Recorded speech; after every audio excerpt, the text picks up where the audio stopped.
me tell you about a friend. It's Craig LeBlanc, where the good times never end. Talking Parks and Rec, it's a show you gotta know. Welcome one and all to the Daily Parks and Rec Show. It's the Daily Parks and Rec Show. So I would definitely say always listen, even if you don't agree with what they're saying. As I say, like as a Parks and Rec professional, half the stuff you might not agree with. So, but always listen, put yourself in their shoes, and then another portion of this answer is always talk about why, your why. Always make sure to explain why you made the decision you made. Welcome back to the Daily Parks and Rec Show, Young Professionals Network. In this episode, we're joined by Kazuma Kaneko, Programs and Facilities Director at Williston Parks and Rec in North Dakota.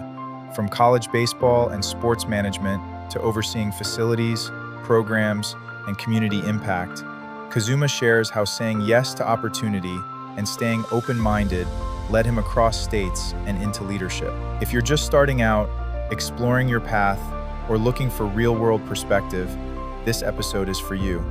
Let's dive in.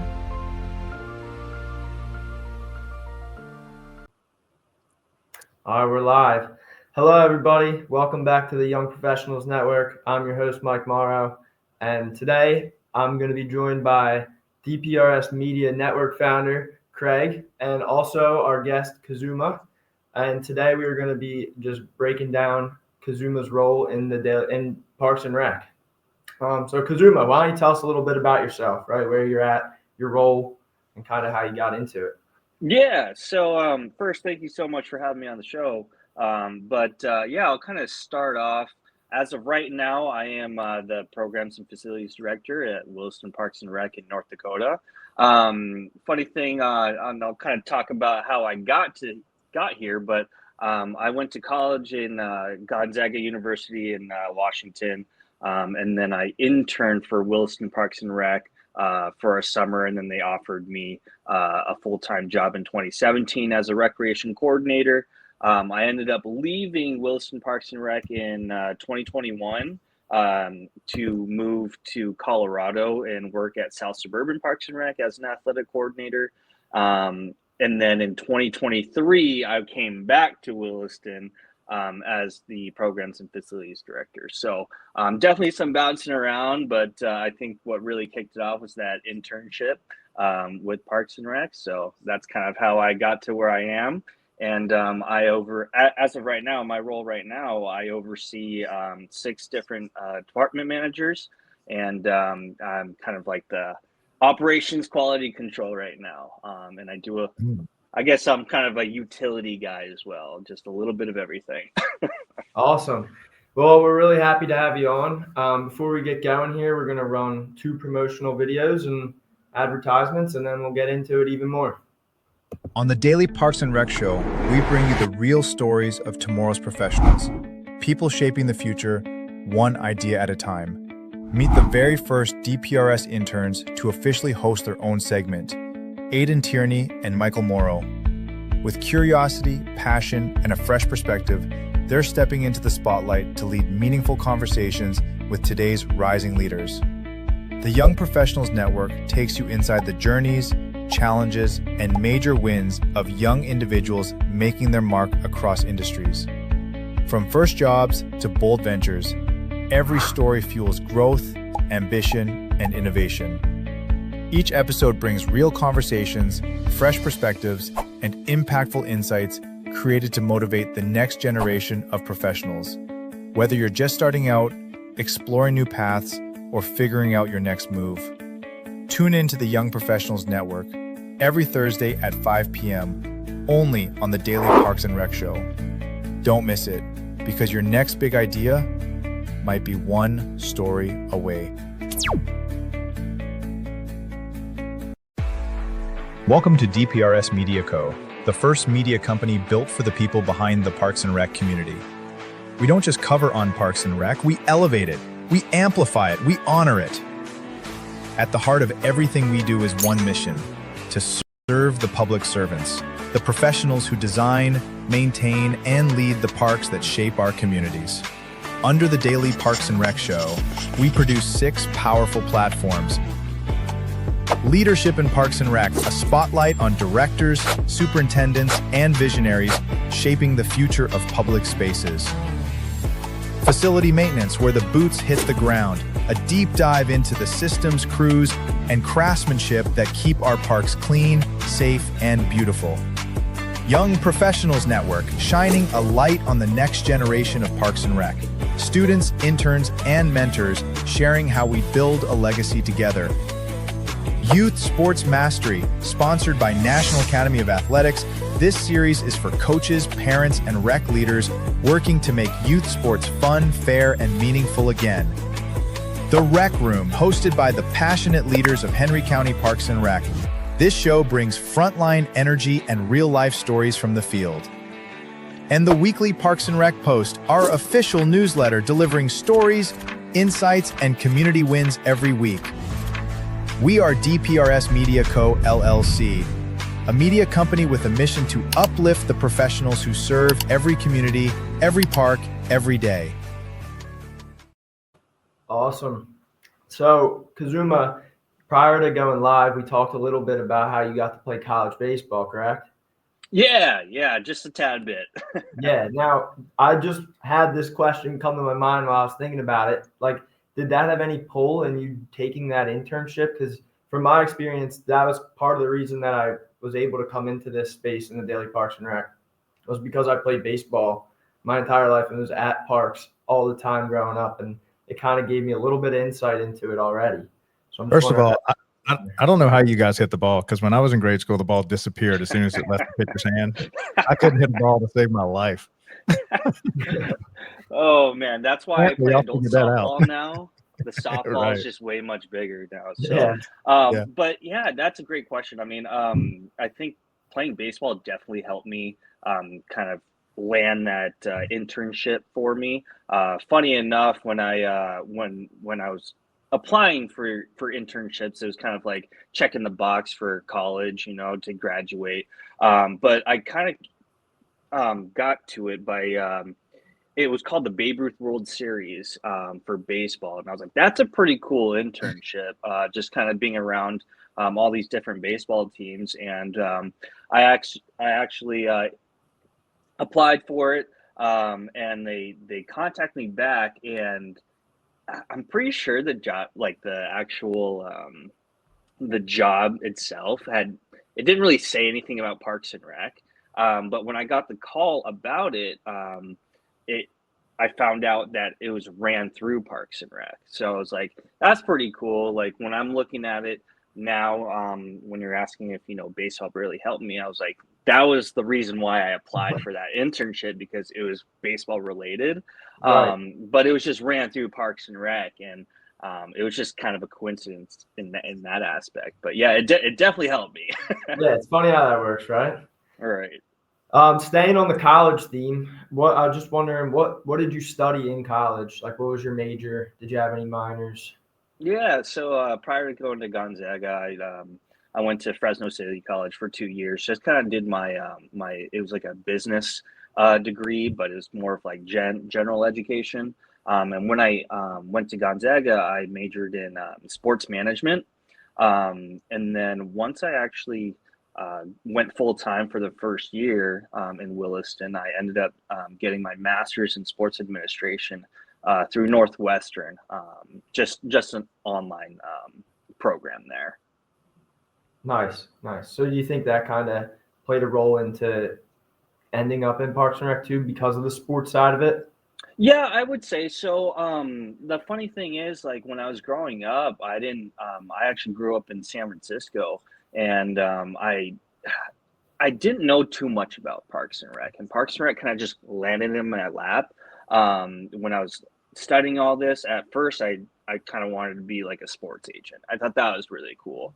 But it was during that internship with Parks and Rec, when I was at Gonzaga, that I like really truly knew what Parks and Rec was. That's really when I got immersed into it, and I was like, this is really fun.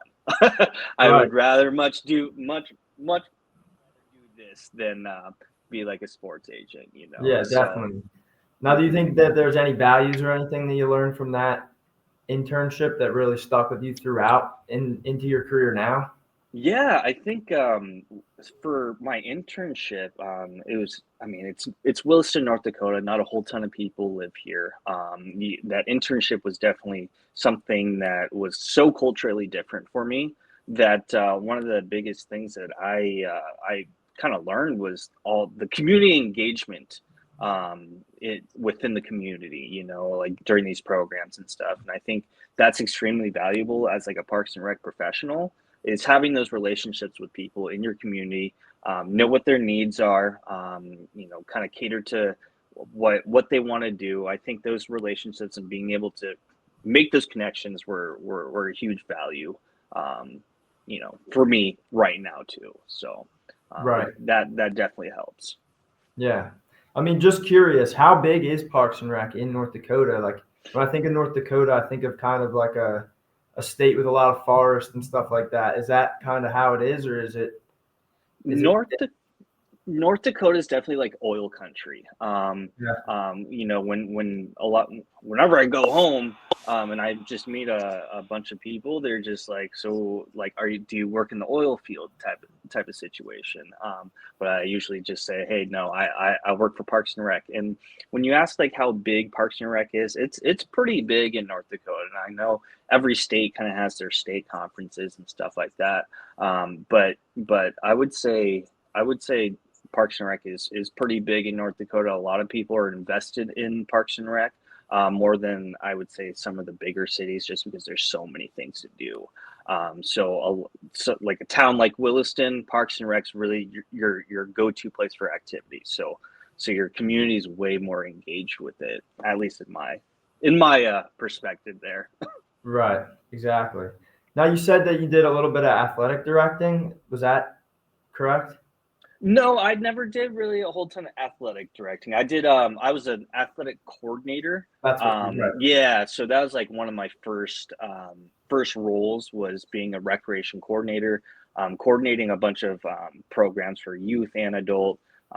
Obviously they were all more sports based, not Yeah. not a whole ton of those special events, but that's kind of what kicked my career off for Right. And sure. then do you have any projects within that kind of stand out? Because I know here in Pennsylvania, like Yeah. we talked about it on the last podcast, like they do adult league kickball, and that's like one of like the biggest things around here is adult league Yeah. kickball. Yeah, so one of my biggest projects that I worked really hard on, but it just didn't take off much. But I'm still really proud of it. Was esports in Williston. I know it's not your traditional kind of sport, right? It's not baseball, it's not basketball, but I really try to kick esports up and did a couple tournaments. I really like playing video games too, so I was like, okay, I can really get behind this. But kind of just there was always kind of like a stereotype or like some kind of a perception on video games. And I really wanted to change that, and I wanted Parks and Rec is for everybody, so I really wanted to cater to those that like video games, maybe didn't want to go out a whole ton, but still wanted to make friends. So I kind of wanted to make that avenue for them. So I had a couple tournaments, and they were pretty successful. We had about 10 teams for each tournament, and I still have those connections with them. They tell me why they did it, or what they really enjoyed about it too. So I would say that would be, it's not necessarily the most successful, but I would say that was probably my favorite project, as like a rec coordinator in that sense. Do you still Yeah. have esports where you're at right now? Unfortunately, not right now. But the high schools and the college in town, they have esports now, which in the past they didn't. So it's definitely another avenue for me to make those connections with the school district and kind of see how I can cater more of those esports kind of activities to the community too, because I know they're trying to grow their programs a little bit more as well. Yeah. So We're trying to start an esports Parks and Rec National League and host it with the Daily Parks and Rec show. I think we're going to do it probably on Saturdays, but it's just one of the things we've got cooking in the back. That is awesome. That is absolutely awesome. I just love it. It's actually pretty cool. Here at Widener at my college, I played Division III baseball, which all the sports teams here are Division III.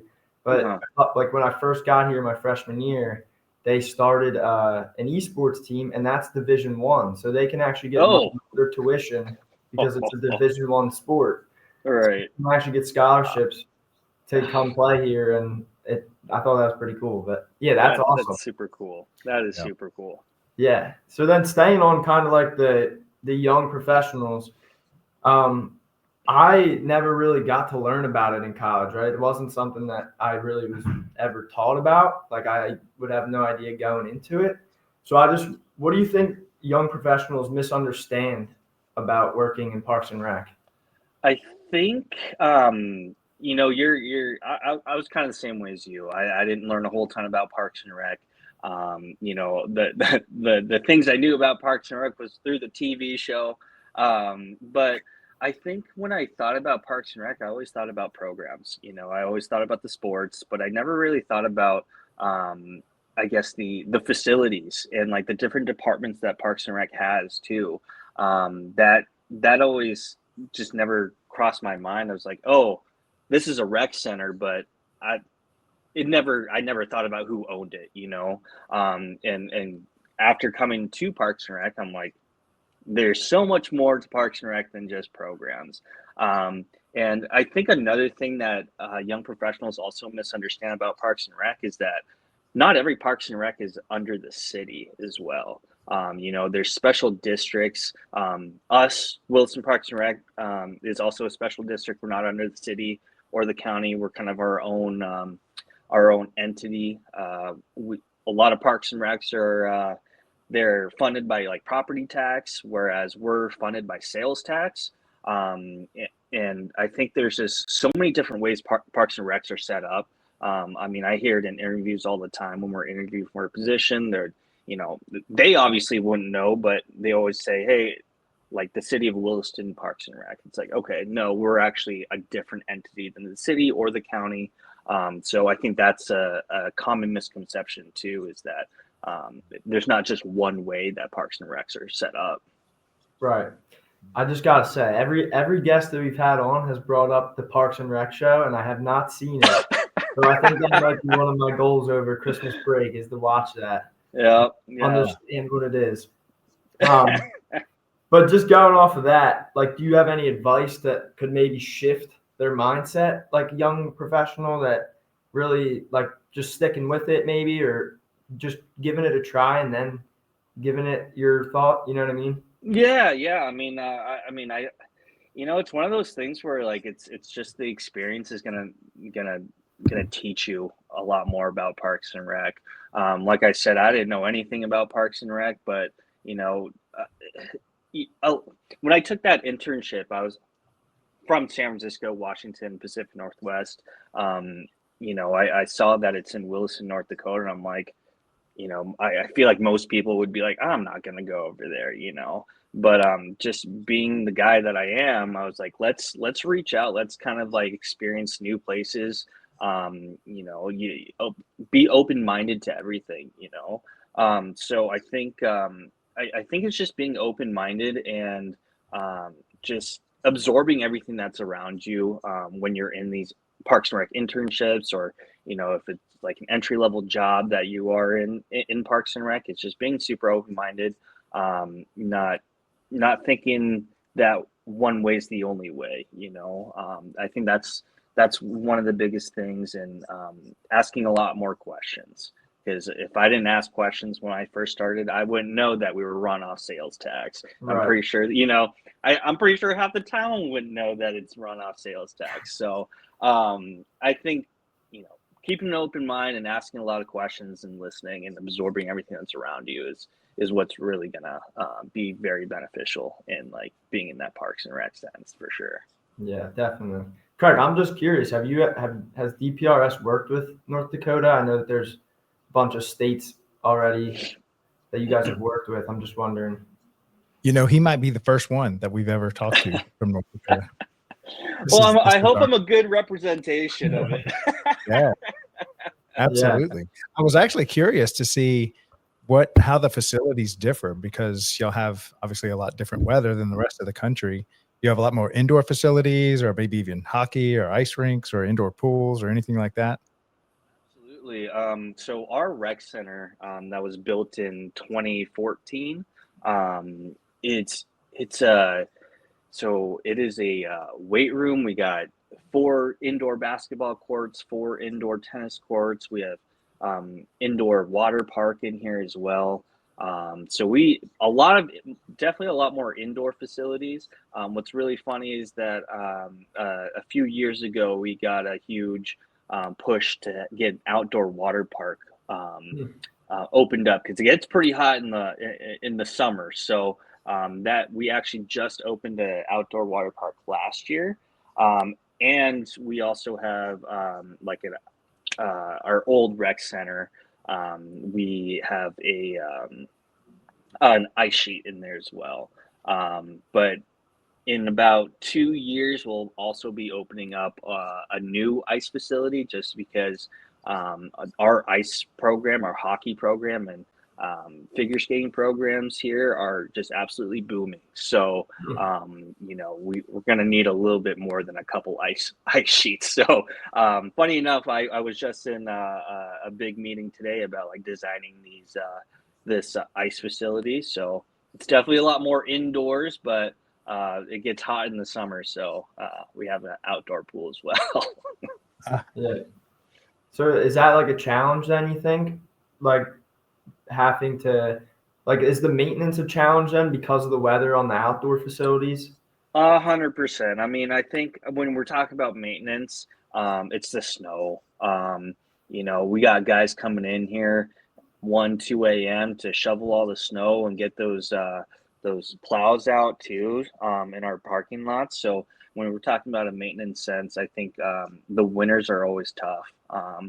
Yeah, you got to look ahead on your weather app all the time and kind of predict when that big snowstorm is going to hit, and stuff like that. So I think one of the other big things that we have to deal with maintenance wise is the wind. We get such big wind gusts here, just because we don't have a whole ton of trees and stuff like that. So a lot of wind, like soccer nets being blown off in outdoor parks and stuff like that. Our fences at like baseball stadiums are getting blown off, and just because we got such a harsh winter and stuff like that, the ground heaves. So every spring and summer we have to make sure it's all leveled out. So yeah, there's definitely a lot more things than someone from like California would have to really deal with in that sense. Yeah. Yeah, I was gonna say I would guess the spring cleanups are pretty heavy with the different sports fields, right? I know playing baseball, the fields get flooded crazy. Yeah. Really imagine with all the snow you guys get, what they look like at 100%. the end of the winter. Yeah, it's a lot of because the underneath the field is that's kind of like where your frost lays. Right. You got to wait for the water to come out, and then it's just a big waiting game. So definitely, I'll give a big shout out to our maintenance guys and parks guys for having to do all that. Now, are you guys transitioning into turf fields up there or no? Because I know down in Pennsylvania, a lot of the schools around us have been going and totally revamping all their fields. Even the high schools have been putting full turf facilities everywhere. 100%. So the our rec center that's actually on our college campus, they actually just put in a turf baseball and a turf softball field.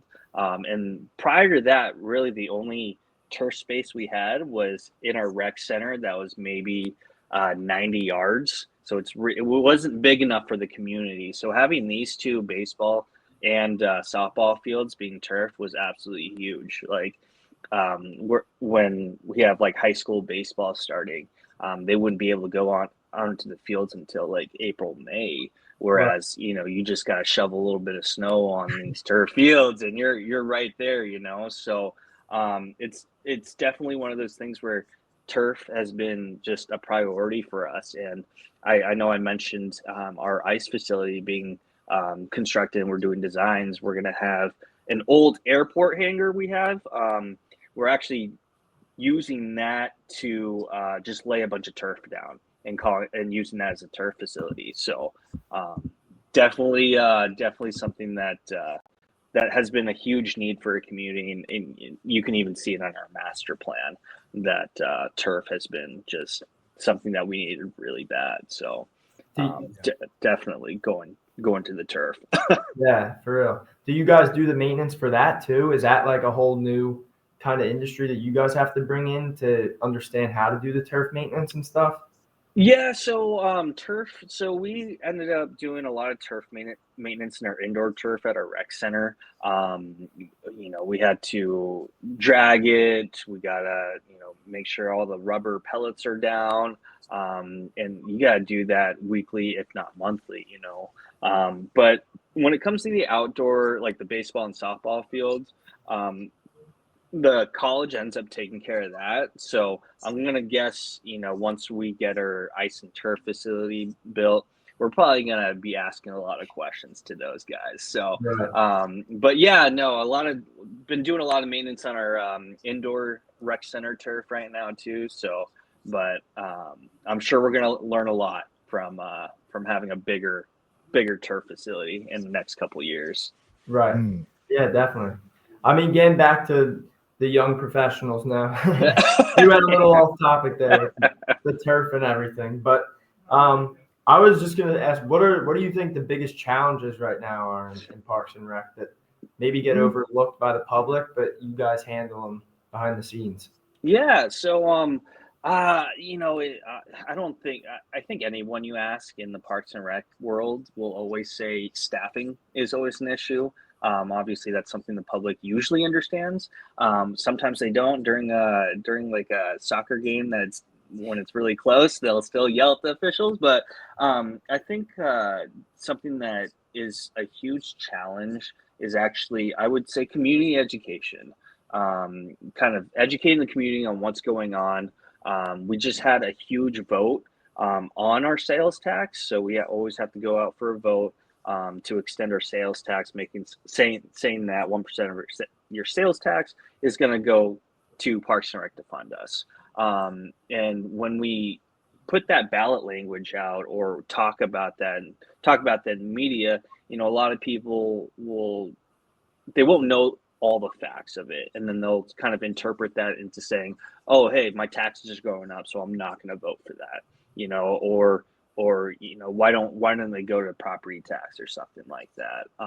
So I think the just educating the community on like the hard facts and making sure they know exactly what the facts are.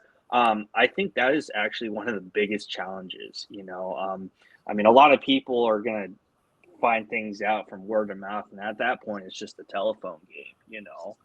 So we really try to encourage them to come ask us the questions. We're always approachable, we're always transparent, but like I said, I think the biggest challenge is that community education of knowing exactly what's going on, what the facts are, and how this would actually help the community instead of negatively affect them. So I know that's quite a different one, but do y'all get any funding from some of the bigger companies or oil companies that kind of want to add to the community or contribute? 100%. So we do a lot of sponsorships with them. So one of our biggest sponsorships is we do a lot of signage on our baseball fields and our athletic fields on the fences. And one thing that we really pushed for was, hey, during the summer, we'll put your company logo on this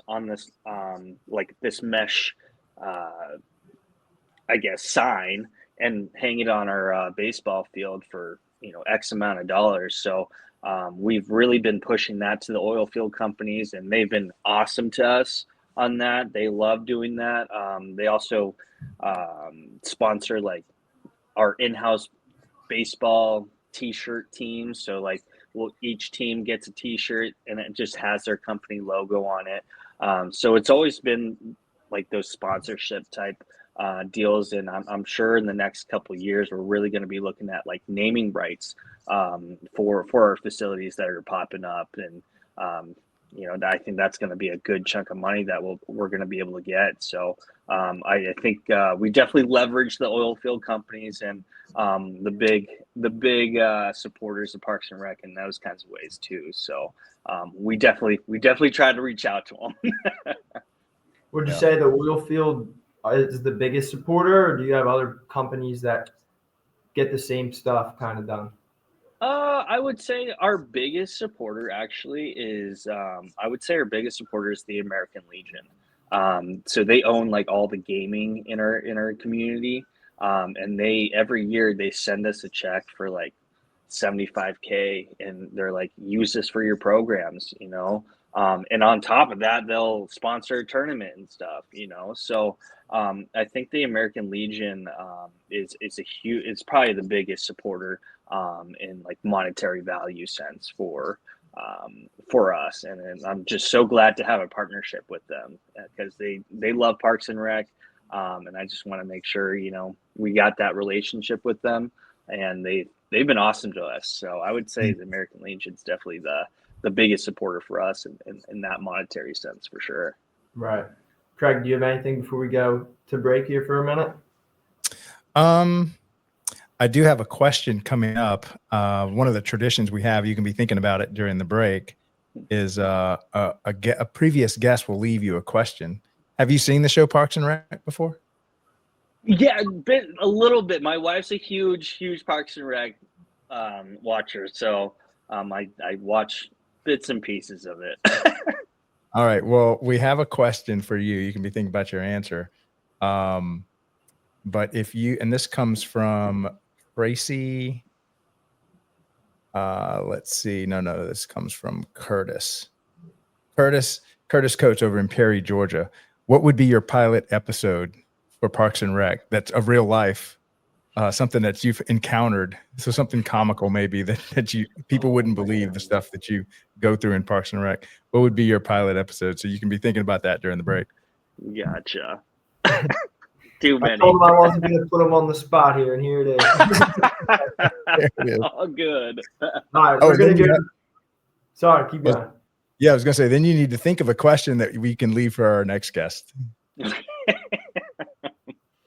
All righty, we'll go to break and then we'll be back. All right. When we talk about essential services, what comes to mind? Police, firefighters, healthcare. But there's another essential service, often overlooked, yet always present. Parks and recreation. Parks and Rec is health. It's the walking trail that lowers blood pressure, the recreation center where seniors fight isolation, the swim lessons that prevent tragedy before it happens. This isn't a luxury, it's a lifeline. Parks and Rec is safety. A playground instead of a street corner, a basketball court instead of trouble, a summer camp where every child belongs. It's not just about activity, it's about protection, prevention, and possibility. Parks and Rec is community. The festival that brings neighbors together, the cultural event that teaches respect and diversity, the open space where a city breathes. It builds bridges where division once stood. It gives people a reason to gather, to connect, to care. And Parks and Rec is economics. It strengthens property values. It drives tourism through events and trails. It saves on healthcare costs. Every dollar invested multiplies, feeding back into schools, into safety, into growth. Essential service is not just about survival, it's about thriving. And Parks and Recreation is where thriving begins. In wellness, in equity, in culture, and in joy. Parks and Rec isn't extra. It's essential. For our health, for our safety, for our communities, for our future. A message from the Parks and Recreation community.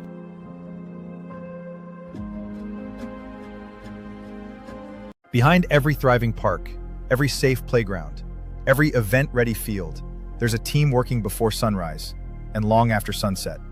This is Facility Maintenance, the only show created for and by the unsung heroes of Parks and Recreation. Brought to you by DPRS Media Co., where real work gets real recognition. From restrooms to rec centers, HVAC to turf tech, we go beyond the job site into the heart of operations that keep our communities moving. Our mission?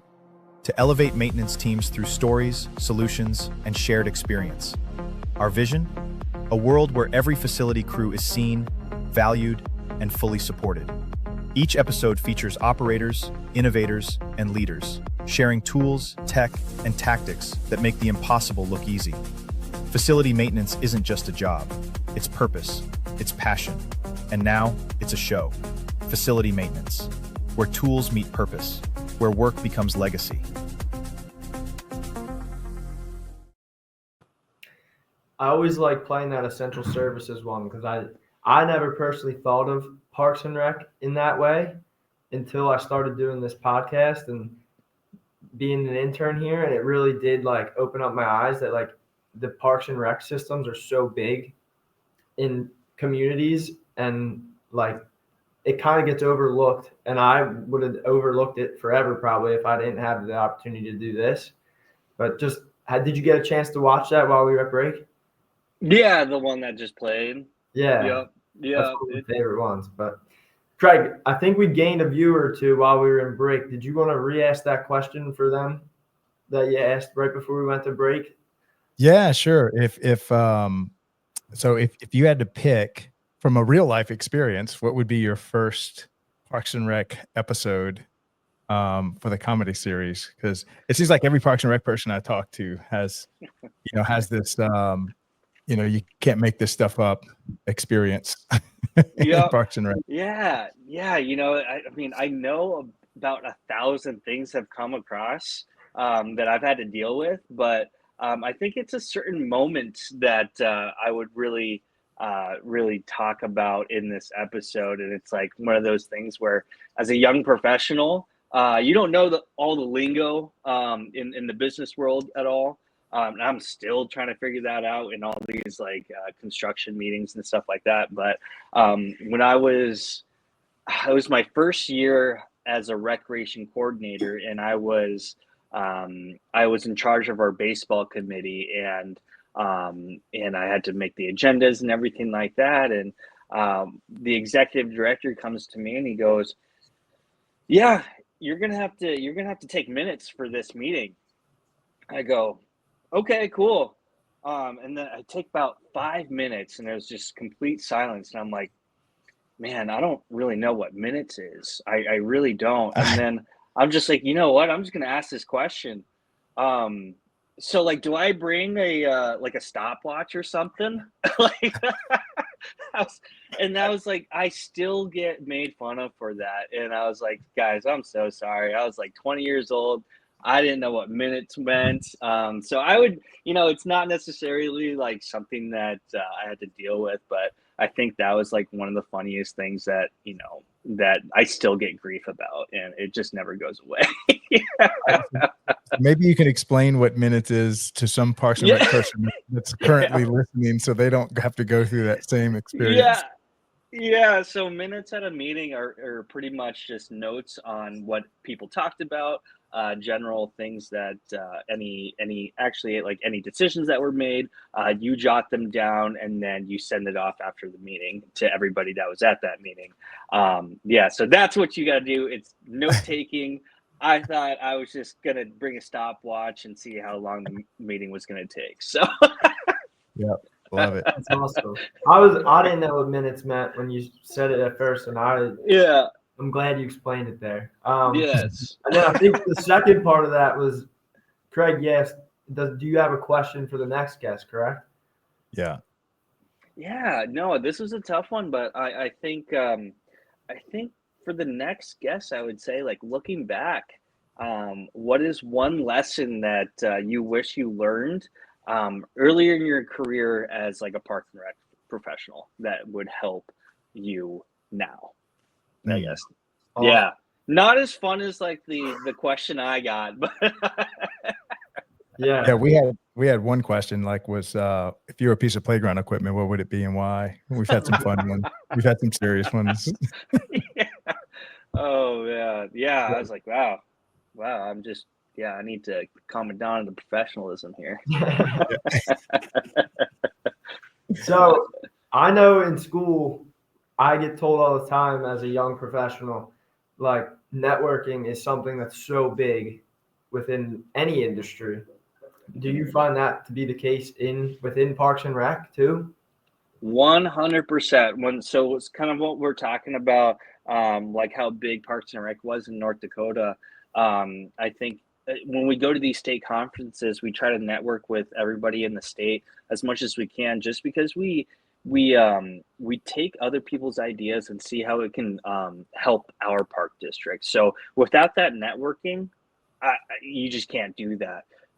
So like there's people that I know like about 4 hours away, 6 hours away, in Fargo and in Bismarck, Mandan, where I can just call them and say, hey, have you guys ever had this problem happen to you guys? And how'd you guys deal with it? So just networking in that kind of sense makes the conversation way easier. I guess when you're talking about like a Parks and Rec sense, but as like just like a young professional sense too, I don't think I get the roles I was in without networking too. To when I came back to Williston, I knew our executive director now. I don't think I don't think I would have been here without knowing him. And when I went to Colorado to South Suburban, I knew one person over there that was like, hey, like you should come over here. I put in a good word, stuff like that, in like that young professional sense. Like you never want to burn your bridges, but like I said, in like the Parks and Rec sense, bouncing ideas off each other in different towns is probably one of the biggest things that we do right now. Just because we kind of deal with all the same stuff. Yeah, definitely. I mean, that's kind of what they've been teaching us in school is like how big networking is. So it's hmm cool to hear from your side and within Daily Parks and Rec how that works. But kind of getting back to you personally in North Dakota, do you have a favorite project that you've worked on while you've been there? I'm actually currently working on my favorite project right now. I kind of talked to you guys. I talked to you, Michael, a little bit about it before the show, but we are looking to go for a CAPRA, which is a Parks and Rec accreditation um, thing, and that has been, and I've been working on it for about 2 years now, and as frustrating it might seem to go through all these standards and making sure that we're hitting them, I can't tell you how much I've learned about our park district by just doing that. And me as like kind of being like a history guy, just seeing just records from the 70s or 60s of who owned what. I mean it just blew my mind about how much I learned about our park district, and not only that, but to fill in the gaps where we're kind of weak. To me, going through that and making those gaps a little bit stronger makes me feel way better about where we're at as a park district. So going through that accreditation process has been one of my favorite projects that I'm still currently working on, and hopefully we get accredited. We're gonna find out next year sometime. So, but like I said, just getting to know our park district more and just filling in those gaps of where we're lacking, where we're weak, and making those a little bit stronger has been so much fun to do. Um, I will say there are some frustrating points for sure, but that's always going to happen, right? But like I said, that's probably my fun most fun project I've ever kind of been a part of. So What it's been what are it's been some a of lot those of fun. gaps? What are some of those Yeah, gaps so that you're finding out? yeah, so some of these gaps I'm finding out. Actually, the majority of the gaps are the fact that we haven't really documented the things that we do and like the processes. So like if let's say our park superintendent decides to leave us in a couple of years, we don't have anything to go off of for the next person to come in. So it's like a different process every single time. But to streamline that process, we have to have like a maintenance and parks plan in place. So it's like, okay, so when someone else comes in, they're like, okay, this is what we have to do. So it's more streamlined. Just developing those plans, putting it on paper, and updating those plans every single year is what some of our gaps were, and having like a ADA transition plan. Like we never had a transition plan before, and going through that process for the last year has been awesome to see, because when you go to a park, you're not thinking about someone who's in a wheelchair and can't get through to a certain place. It's one of those like personal growth moments where it's like, now that's what I kind of look at. But it's definitely like the plans and documents that we didn't have, which were gaps kind of in our parks and rec agencies. But it's still something that we've been doing. Like our processes are aligned with that common standard in parks and rec agencies. We just didn't have it documented, so kind of streamlining all of that has been kind of like most of those gaps. And like I said, by doing that, I get to learn a lot more about what my colleagues do too. So I would say that those were the biggest gaps that we had. Definitely. Now I got more of a fun question for you here. If you had no budget, and there's no budget or anything, what would be one project that you wish you could do in North Dakota? No budget, just all the freedom in the world, huh? Yeah. I know we talked about esports, but I really want to make an esport facility. Yeah. Yeah. Like a full-on arena, right? Oh, full-on arena, just the main stage. Gosh, that's my dream, and everybody knows it here. I was like, I know it's not possible right now, but that's what I want to do. And just an arena that everyone just gets loud at, and just having all these electronics and all the lights and stuff. I think that'd be super cool. Have you been to one before? I've been to an esports facility in Las Vegas. I can't remember what it was called, but it was very hard for me to leave that place. Wow. It was really cool. Really, really cool. Right. But things are extremely expensive. If that budget went out the window, there's North Dakota. Oh yeah. That'll be the hub. If we had no budget, that would be the hub for esports. Right. Well, Craig, do you have any last questions? I'm coming down to my last question here. So if you have anything. Well, tell me more about the association. How many people usually attend it? When is y'all's association? You're talking about like the state conference? Yeah, the state conference.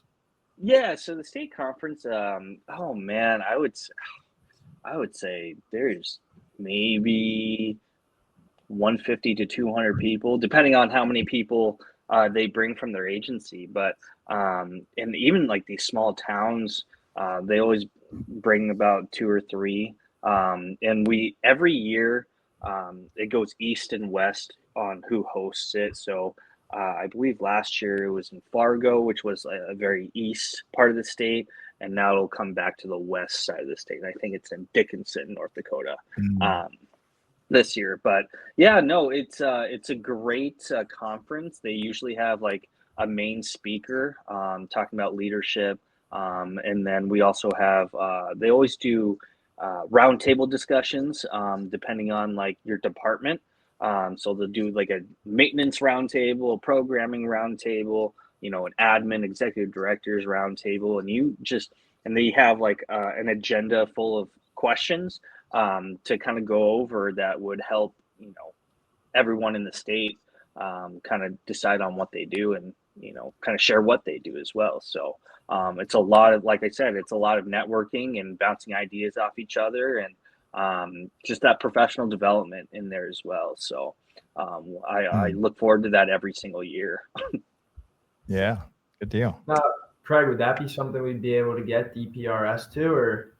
Yeah, we're attending about 20 in 2026. Okay. Well, we're in conversations to attend about 20. I think we've got about a dozen of them confirmed. We're going, That's awesome. that kind of stuff. So we're still kind of looking for more states, Mhm. but eventually we want to make it to every state. We'll have to have like a second team to attend, but we're building out our team. There's 12 of us working full time on DPR's media network, but we're growing. Yeah, come down to North Dakota, please. It'd be so much fun. Do y'all host it It'd like be in the dead awesome. of winter, or do y'all do like a summer convention? Yeah, I think it's usually like August, September time. Okay. So it's not winter yet. It's actually a really nice time. So Yeah, I'd love to go attend. Yeah, that'd be great. yeah, you won't get stuck here. I'll tell you that. You won't get stuck Yeah. into the snow. Right. Well, so me and my co-host Aiden, she wasn't able to be on with us tonight, but we were trying to come up with a question that we could ask to end the podcast to every guest that kind of ties it all back together to the Young Professionals Network theme. And this is what we came up with. So this will be that final remark here. But what is one practical habit young professionals can start this week to grow in their career? I would say one habit is to listen for sure. I know that sounds really cliche, but in the Parks and Rec sense, you are doing whatever the community needs, right? So actively listening to your community is going to be huge. We wouldn't have been able to pass that sales tax vote that I was talking about unless we listened to what they needed. So I would definitely say always listen, even if you don't agree with what they're saying. I would say, like, as a Parks and Rec professional, half the stuff you might not agree with, So, but always listen, put yourself in their shoes. And then another portion of this answer is always talk about why, your why. Always make sure to explain why you made the decision you made, and people will always understand it. I say always, but that's not always the case. But I think it's absolutely necessary to talk about your why on these decisions. So always explain where you're coming from, and the reasons why you can or can't do something. I think that's what people need to hear, and we're so quick to be like, no, we can't do that, and kind of walk away. So always, I would say, always listen, always talk about your why. But yeah, I'd be curious to know what is your why? Like, why do you continue to dedicate your life to park recreation? What makes it fulfilling for you? Yeah, I think kind of like I kind of talked about an internship too. Like, my why is like I've always wanted to help people, right? And in a Parks and Rec sense, like, you're not a scientist, you're not a doctor, right? So I'm not like, oh my God, it's life and death. But I'm in a position where I can help them either de-stress in programs or help them create a community or a facility that the community needs really, really bad. So my why was always like, I can always help them, and the thing that really made me stick with Parks and Rec was when I was running a T-ball program, and I had kids and parents literally come up to me and be like, "Thank you, this is really fun," and have huge smile on their face, and they might not have like really thought about what that would do to affect me, but I was like, this is the reason why I do what I do. Sometimes it's a very thankless job, but once you get that thanks or that acknowledgement, you're like, yep, that affirms why I do what I do. And it's like making sure that you're helping the community out. I've always wanted to give back to my community too, because I was fortunate enough to play baseball and kind of excel at it to a certain extent. But I just wanted to pass that along to the future generations to come. So That's what I have to tell myself all the time. Well, that was a great first answer to the ending question. But any closing remarks here? All good? Yeah, I appreciate you guys letting me be on the show and everything, and hopefully, good luck on your internship, and hopefully, we'll see you in North Dakota here sometime. I'll show you around. Yeah, we'll be in touch if we end up out there. Please. Yeah. Well, thank you so much for joining us today. And that's going to end it. So thank you guys, and we'll see you next Thursday at 5 p.m. Eastern time. Yep. Thanks a lot, guys. Welcome to DPRS Media Co., the first media company built for the people behind the Parks and Rec community. We don't just cover on Parks and Rec, we elevate it, we amplify it, we honor it. At the heart of everything we do is one mission: to serve the public servants, the professionals who design, maintain, and lead the parks that shape our communities. Under the Daily Parks and Rec Show, we produce 6 powerful platforms. Leadership in Parks and Rec, a spotlight on directors, superintendents, and visionaries shaping the future of public spaces. Facility maintenance, where the boots hit the ground, a deep dive into the systems, crews, and craftsmanship that keep our parks clean, safe, and beautiful. Young Professionals Network, shining a light on the next generation of Parks and Rec. Students, interns, and mentors sharing how we build a legacy together. Youth Sports Mastery, sponsored by National Academy of Athletics. This series is for coaches, parents, and rec leaders working to make youth sports fun, fair, and meaningful again. The Rec Room, hosted by the passionate leaders of Henry County Parks and Rec. This show brings frontline energy and real-life stories from the field. And the weekly Parks and Rec Post, our official newsletter delivering stories, insights, and community wins every week. We are DPRS Media Co., LLC, a media company with a mission to uplift the professionals who serve every community, every park, every day.